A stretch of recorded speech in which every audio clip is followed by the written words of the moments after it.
नमस्कार, आप सभी का स्वागत है भारत 24 पर। मैं हूं आपके साथ पूर्णिमा मिश्रा। वक्त है न्यूज 4.0 का। मेरे साथ मौजूद हैं शिखा, धीरेन्द्र और आकांक्षा। सबसे पहले बात लोकसभा स्पीकर ओम बिरला की, जिन्होंने अपने खिलाफ विपक्ष द्वारा लाए गए अविश्वास प्रस्ताव के निचले सदन में गिरने के बाद सदन की कार्यवाही को संचालित किया। इस दौरान बिरला ने अविश्वास प्रस्ताव के दौरान विपक्षी सांसदों द्वारा लगाए गए आरोपों का जवाब भी दिया। उन्होंने नेता प्रतिपक्ष राहुल गांधी को नहीं बोलने देने के विपक्षी सांसदों के आरोपों पर कहा कि चाहे सदन में कोई भी नेता हो, उन्हें सदन के अंदर नियमों और प्रक्रिया के तहत ही बोलने दिया जाता है। कुछ माननीय सदस्यों ने कहा कि प्रतिपक्ष के नेता को बोलने से रोका जाता है, उन्हें बोलने का पर्याप्त अवसर नहीं दिया जाता है। मैंने इस पावन पीठ को स्पष्ट करना चाहता हूं, चाहे सदन में नेता हो या चाहे प्रतिपक्ष के नेता हो या कोई मंत्रीगण हो, कोई भी सदस्य हो, सभी मान्य सदस्यों को सदन के अंदर नियमों के तहत, प्रक्रिया के तहत ही बोलने का अधिकार निहित है। ओम बिरला ने कहा कि यह सदन 140 करोड़ नागरिकों के संप्रभु इच्छा का प्रतिनिधित्व करता है। उन्होंने कहा कि मैंने हमेशा ये प्रयास किया है कि सदन के अंदर प्रत्येक सदस्य नियमों और प्रक्रियाओं के तहत अपने विचार व्यक्त करे। ओम बिरला ने कहा कि सदन में जब भी लोकमत के किसी विषय का मुद्दा होता है तो चाहे पीएम हो या फिर मंत्रीगण, उन्हें नियम 370 के तहत अध्यक्ष से पूर्व अनुमति प्राप्त करनी होती है। उन्होंने कहा कि हमारे देश में नियमों का सम्मान की समृद्ध परंपरा रही है। भविष्य में भी सदन नियम और प्रक्रिया से ही चलेगा, चाहे कोई सहमत हो या असहमत हो। कुछ मान्य सदस्यों का यह भी मानना था कि प्रतिपक्ष के नेता सदन से ऊपर उठ कर किसी भी विषय पर बोल सकते हैं, ये किसी को विशेषाधिकार नहीं है। मैं स्पष्ट करना चाहता हूं, सदन के नियमों से चलता है। सदन के कार्य संचालन नियम सदन द्वारा बनाए गए हैं, न सरकार ने न प्रतिपक्ष ने। ये नियम मुझे विरासत में मिले हैं और इस सदन में सभी सदस्यों के लिए नियम समान रूप से लागू है। ओम बिरला ने कहा है कि उन्होंने सभी सदस्यों को समय देने का प्रयास भी किया। ये सदन समाज के अंतिम पंक्ति में खड़े हर एक व्यक्ति की आवाज बने। उन्होंने कहा कि वो ऐसे सदस्यों को सदन की कार्यवाही में हिस्सा लेने के लिए प्रेरित करते हैं जो संकोच करते हैं या नहीं बोलते हैं। उन्होंने कहा कि ऐसे सदस्यों को मैं अपने चेंबर में बुला करके उन्हें बात रखने की अपील करता हूं। लोकसभा स्पीकर ने यह भी कहा कि सदन में बोलने से सदन मजबूत होता है। ये सदन विचारों की चर्चा का जीवंत मंच रहा और सहमति और असहमति की परंपरा यहां रही। सदन में बोलने से लोकतंत्र का संकल्प मजबूत होता है, सरकार की जवाबदेही भी तय होती है। ये सदन विचारों का, चर्चा का जीवंत मंच रहा है। हमारे संसदीय लोकतंत्र में सहमति असहमति की महान परंपरा हमेशा से रही है। बिरला ने कहा कि 10 फरवरी 2026 को प्रतिपक्ष के कुछ मान्य सदस्यों ने अविश्वास प्रस्ताव का नोटिस दिया।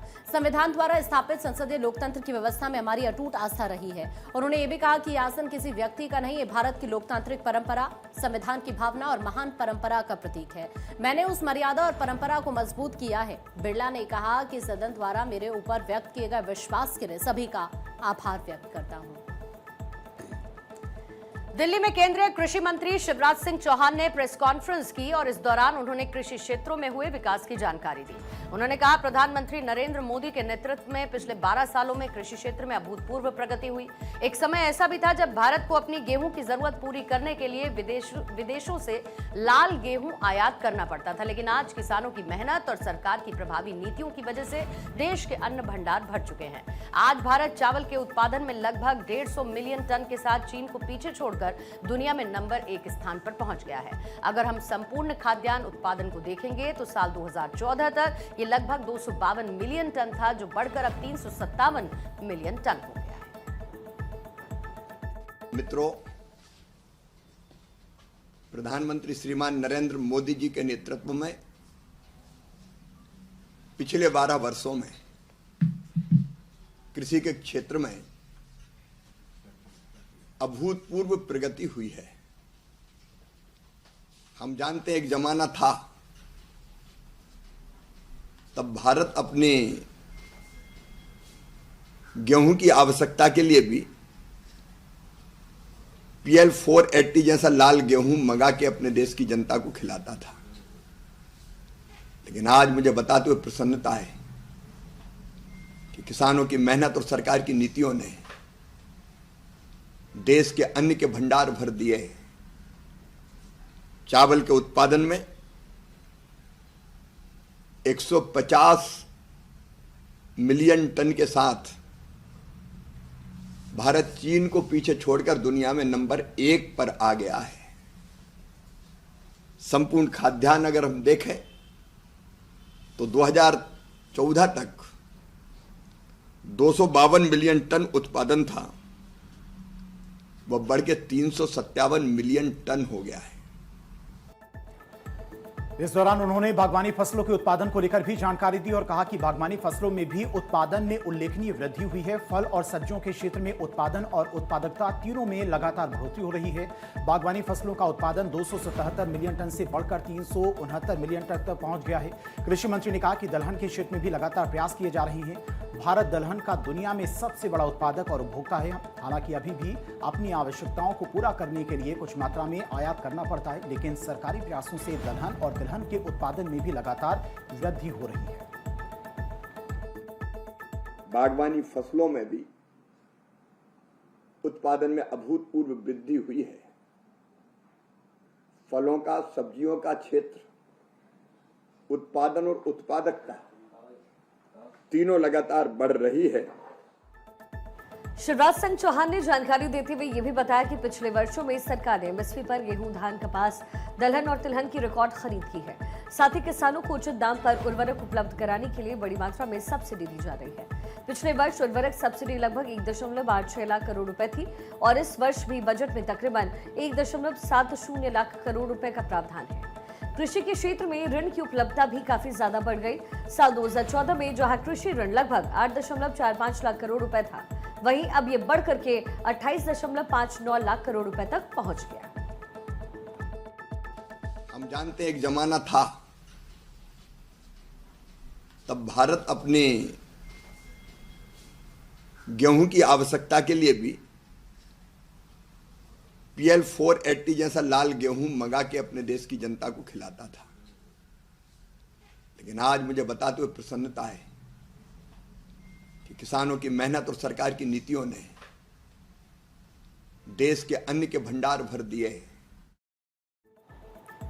इस दौरान उन्होंने फसल बीमा योजना के तहत किसानों को होने वाले लाभ की जानकारी दी। उन्होंने बताया कि प्रधानमंत्री फसल बीमा योजना के तहत करीब 2 लाख करोड़ रुपए की क्लेम राशि किसानों के खाते में दी जा चुकी है। कृषि बजट में पहले के लगभग 27,000 करोड़ रुपए से बढ़कर अब 1.40 लाख करोड़ रुपए से ज्यादा हो गया है। साथ ही प्रधानमंत्री किसान सम्मान निधि योजना छोटे और सीमांत किसानों के लिए एक बड़ा सहारा बनी हुई है, जिसके तहत किसानों को प्रत्यक्ष आर्थिक सहायता प्रदान की जा रही है। बिहार के मुख्यमंत्री नीतीश कुमार ने गुरुवार को पूर्णिया के प्रसिद्ध बाबा सिंगरेश्वर नाथ मंदिर में विधि विधान से पूजा अर्चना की और इस दौरान सीएम नीतीश ने भगवान शिव के दरबार में राज्य की सुख समृद्धि और शांति की प्रार्थना की। इससे पहले क्षेत्र के जनप्रतिनिधियों और पुजारियों से सीएम नीतीश कुमार का उनका स्वागत किया गया। मंदिर के पुजारी लाल बाबा और पंकज बाबा ने वैदिक मंत्रोच्चारण के साथ पूजा संपन्न कराई। इस दौरान सीएम ने जलाभिषेक कर भोलेनाथ का आशीर्वाद भी लिया। इस मौके पर सीएम नीतीश कुमार के साथ में जल संसाधन मंत्री विजय कुमार चौधरी, MLC ललन सर्राफ और विधायक रमेश ऋषि देव मौजूद रहे। मुख्यमंत्री के दौरे को लेकर मंदिर में सुरक्षा के पुख्ता इंतजाम किए गए थे। मंदिर परिसर में बड़ी संख्या में श्रद्धालु और स्थानीय लोग भी पहुंचे हुए थे। आपको बता दें कि सीएम नीतीश कुमार की बिहार समृद्धि यात्रा अपने तीसरे चरण के कार्यक्रम में 10 जिले के दौरे पर है।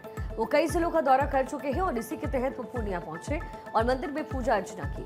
सीएम नीतीश का ये जो दौरा है वो तब शुरू हुआ है जब उनका राज्यसभा जाना तकरीबन फिक्स है। वहीं इस दौरान पूर्णिया में एक कार्यक्रम को संबोधित करते हुए बिहार सरकार में मंत्री और जेडीयू नेता लेसी सिंह भावुक हो गई। उन्होंने कहा कि सवर्ण परिवार की महिलाओं के लिए भी मुख्यमंत्री नीतीश कुमार ने बहुत कुछ किया है। इस दौरान उन्होंने सीएम नीतीश का आभार भी जताया। जम्मू में अपने ऊपर हुए हमले के बारे में नेशनल कॉन्फ्रेंस के चीफ फारूक अब्दुल्ला की प्रतिक्रिया सामने आई। उन्होंने कहा, मैं कार्यक्रम स्थल से बाहर निकल रहा था, तभी मुझे पटाखे की आवाज सुनाई दी। फौरन मुझे एक कार में बिठाया गया और बाद में मुझे बताया गया कि एक आदमी पिस्टल के साथ था जिसने 2 गोलियां चलाई। ना तो मैं इस व्यक्ति को जानता हूं और ना ही मुझे इसके बारे में कोई जानकारी। फारूक अब्दुल्ला ने कहा कि मुझे नहीं पता कि आरोपी का इरादा क्या था। ये कहना कि ये सिक्योरिटी में चूक थी, ये बड़ा बयान होगा। और इस शादी में कई बड़ी हस्तियां भी मौजूद थी, लेकिन कोई पुलिस वाला मौजूद नहीं था। हालांकि उन्होंने ये कहा कि मेरी सिक्योरिटी मेरे साथ थी और मेरी जान बच गई। उन्होंने ये भी बताया कि मुझे केंद्रीय गृह मंत्री अमित शाह का फोन आया, जिन्होंने मेरा हालचाल पूछा और भरोसा दिलाया कि वो मामले की जांच करेंगे। जांच होनी चाहिए। जब तक नफरत का माहौल है तो ऐसी चीजें होती रहती हैं। कोई भी धर्म नफरत करना नहीं सिखाता है, सिर्फ प्यार करना सिखाता है। उन्होंने कहा कि हमारी राय अलग हो सकती है, लेकिन हमें मिल करके काम करना होगा, क्योंकि हम एक डेमोक्रेसी हैं और अपनी राय रखनी चाहिए। सबसे बड़ी चीज ये है, एक इलेक्टेड गवर्नमेंट है और उस इलेक्टेड गवर्नमेंट के पास पावर नहीं है। ये कैसे हो सकता है? अगर इलेक्शन हुए, इलेक्शन में ये वादा किया गया कि साहब स्टेटहुड हम रिस्टोर करेंगे, आपकी मुश्किलों को दूर करेंगे।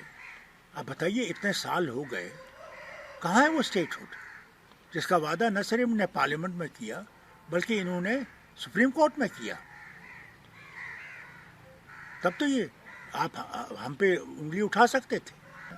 मेरे पास अल्फाज नहीं है। एक जो मेरे साथ जो लोकल पुलिस है, उनके बंदे हैं जो मेरे साथ सिक्योरिटी में है, उसके बाद जो एनएसजी है जो अपनी जान को सामने रखकर मुझे बचाने की कोशिश करते हैं। आपको ये बता दें कि फारूक अब्दुल्ला पर फायरिंग करने वाले शख्स की पहचान कमल सिंह जम्वाल के रूप में हुई है। जम्मू पुलिस इस मामले में जांच कर रही है। आरोपी से पूछताछ भी की जा रही है। वहीं इस मामले में लोग अब्दुल्ला के साथ मौजूद स्पेशल प्रोटेक्शन ग्रुप और जम्मू कश्मीर पुलिस के कमांडोज की तारीफ भी कर रहे हैं। भारतीय वायुसेना के प्रमुख air chief marshal AP Singh ने आज पश्चिमी कमान के एक फ्रंटलाइन फाइटर बेस से MiG-29 यूपीजी मल्टी रोल लड़ाकू विमान में अकेले उड़ान भरकर पूरी दुनिया को भारत की ताकत का एहसास कराया है। आसमान की ऊंचाइयों में गरजते इससे विध्वंसक विमान को खुद एयर चीफ मार्शल द्वारा उड़ाना न केवल वायुसेना के ऊंचे मनोबल को दर्शाता है, बल्कि सीमा पर देश की ऑपरेशनल तैयारियों की एक कड़ी चेतावनी भी है। एयर चीफ मार्शल ने न केवल फाइटर जेट को टेक ऑफ और लैंडिंग के दौरान अपनी शानदार स्किल दिखाई, बल्कि बेस की युद्धक क्षमता का बारीकी से निरीक्षण भी किया। इसी से जाहिर होता है कि भारतीय आकाश के संरक्षक हर चुनौती का सामना करने के लिए पूरी तरह से मुस्तैद हैं। भारतीय रेलवे की सबसे वीआईपी ट्रेनों में शुमार राजधानी एक्सप्रेस से लापरवाही का एक मामला सामने आया। दिल्ली से मुंबई की यात्रा कर रही एक 56 वर्षीय महिला को उनकी धार्मिक आस्था के विपरीत शाकाहारी भोजन की जगह नॉनवेज परोस दिया गया। खाना खाने के बाद जब महिला को सच्चाई का पता चला तो सदमे और घबराहट की वजह से उनकी तबीयत बिगड़ गई।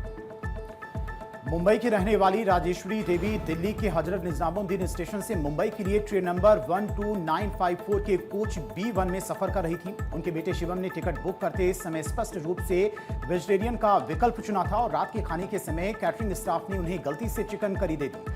अंधेरे या फिर पैकेट की समानता के कारण राजेश्वरी देवी ने खाना शुरू कर दिया। कुछ निवाले खाने के बाद उन्हें स्वाद अजीब लगा और जब साथ बैठे यात्रियों ने खाने की जांच की तो पता चला कि वो सब्जी नहीं बल्कि चिकन था। मांसाहार की सेवन की बात पता चलते ही महिला को घबराहट होने लगी और उन्हें लगातार उल्टियां हो गई। उनके बेटे ने तुरंत रेलवे हेल्पलाइन पर शिकायत दर्ज करवाई और मेडिकल मदद की मांग की। परिवार का आरोप है कि जब ट्रेन झांसी जंक्शन पहुंची तो रेलवे स्टाफ ने इसे बेहद हल्के में लिया। उचित इलाज देने के बजाय कर्मचारियों ने केवल नींबू पानी पीने की सलाह दी और चले गए। पूरी रात महिला बेचैनी और खराब स्वास्थ्य से जूझती रही। परिवार ने इस घटना को न केवल सेवा में कमी बल्कि धार्मिक भावनाओं के साथ खिलवाड़ बताया। सोशल मीडिया और आधिकारिक पोर्टल पर शिकायत के बाद IRCTC ने मामले का संज्ञान लिया। संबंधित वेंडर और केटरिंग स्टाफ को कारण बताओ नोटिस जारी किया गया। अधिकारियों का यह कहना है कि इस तरह की लापरवाही बर्दाश्त नहीं की जाएगी और जांच रिपोर्ट के आधार पर भारी जुर्माना या कॉन्ट्रैक्ट रद्द करने जैसी सख्त कार्रवाई भी की जा सकती है। दिल्ली के द्वारका इलाके के मटियाला में बुधवार देर रात भीषण आग लग गई। मौके पर फायर ब्रिगेड की 24 गाड़ियां पहुंची। करीब 4 घंटे की कड़ी मशक्कत के बाद फायर कर्मियों ने आग पर काबू पाया। बताया जा रहा है कि देखते देखते आग की लपटों ने विकराल रूप ले लिया और आग के कारण 400 झुग्गियां जलकर खाक हो गई। वही आज नोएडा के सेक्टर 4 में स्थित बिजली के मीटर बनाने वाली कंपनी में भीषण आग लग गई। आग लगने से आसपास के इलाके में अफरा तफरी का माहौल हुआ है। दर्जनों लोगों को कड़ी मशक्कत के बाद बाहर निकाला गया। इस मौके का जायजा लिया हमारे संवाददाता पलक प्रकाश ने।